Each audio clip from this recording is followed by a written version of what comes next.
In the last lecture, Hannibal was able to slip away from Nero through trickery. Meanwhile, Hasdrubal had dispatched messengers to Hannibal.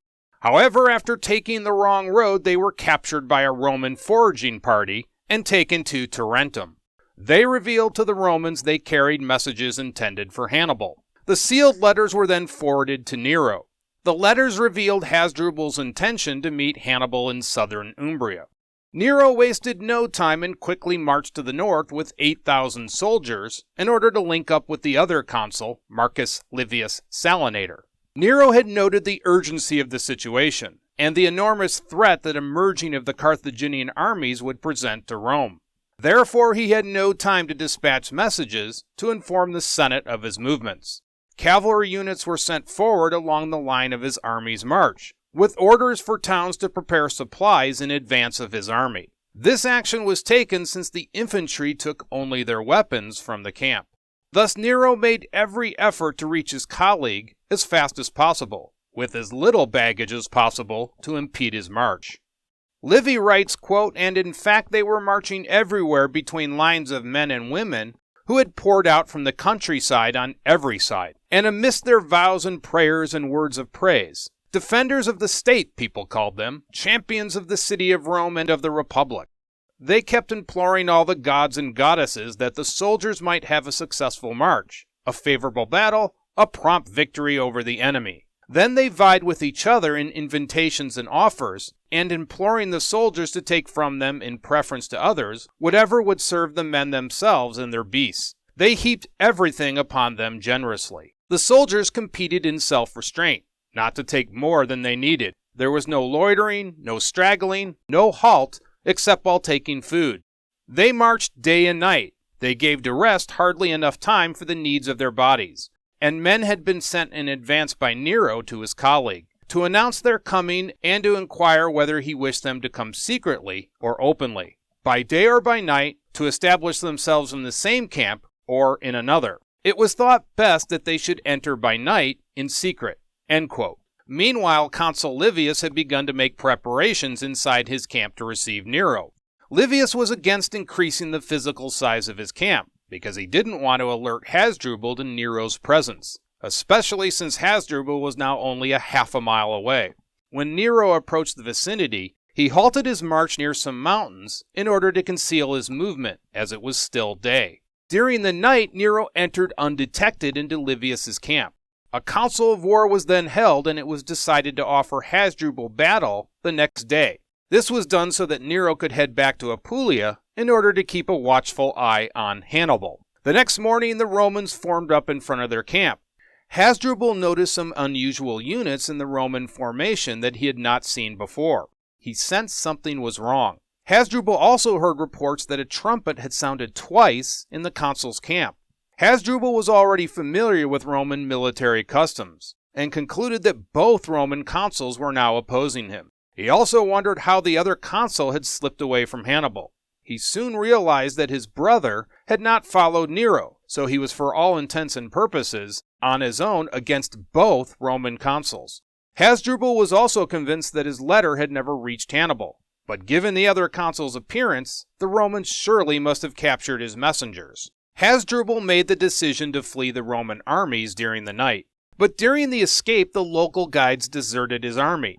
Livy writes that, quote, "The column deprived of its guides marched on aimlessly across the country, and many, worn out by sleeplessness, flung themselves down to rest. Those who remained with standards became fewer and fewer.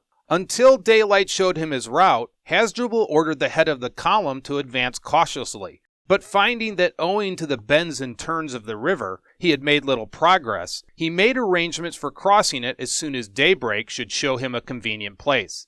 But he was unable to find one, for the further he marched from the sea, the higher were the banks which confined the stream, and by thus wasting the day, he gave his enemy time to follow him." End quote. The next morning, Hasdrubal's army was still hopelessly lost, and even worse, were trapped against the banks of the Metaurus River. Compounding his problems, a number of Gallic troops were flat out drunk. Hasdrubal decided he needed to set up fortifications as fast as possible. His plans were soon interrupted by the arrival of both Roman armies.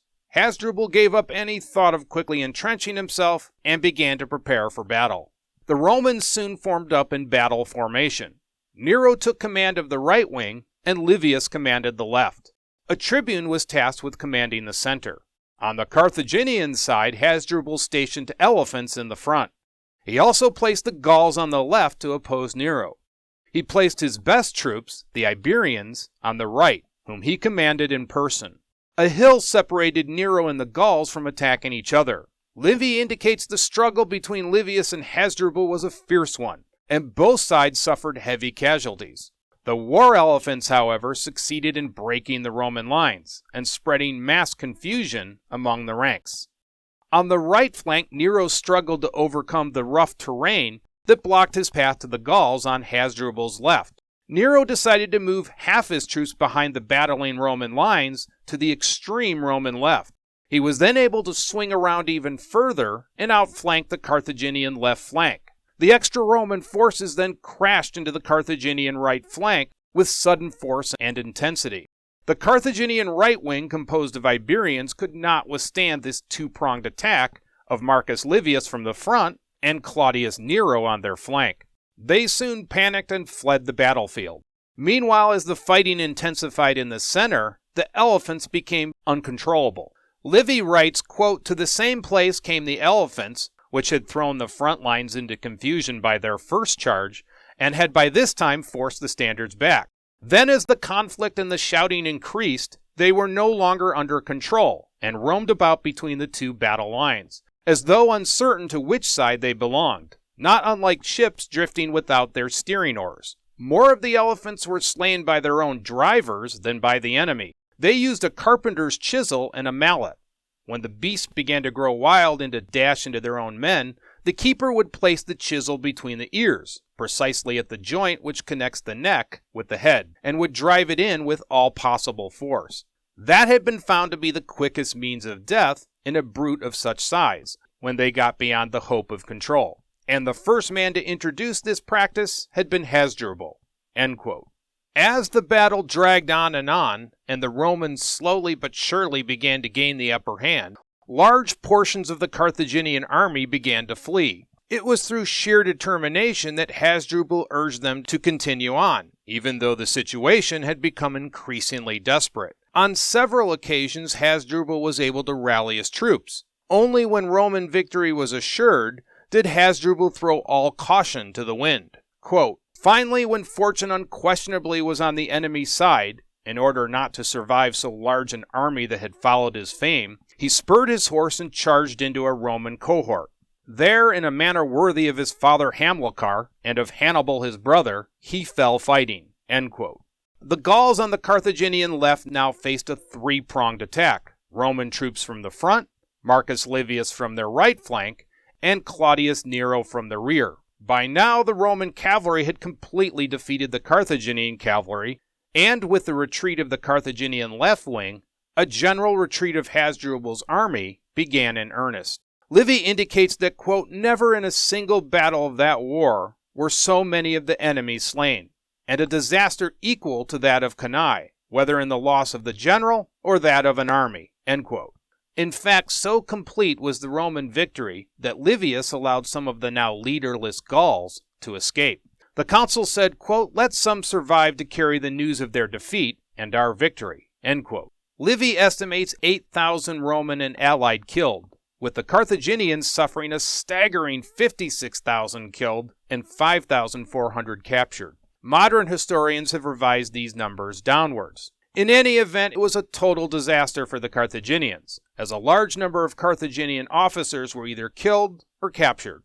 The night after the battle, Nero quickly marched back south, and in just 6 days made contact with Hannibal. Hannibal was truly in a dangerous position, with other Roman armies in the vicinity.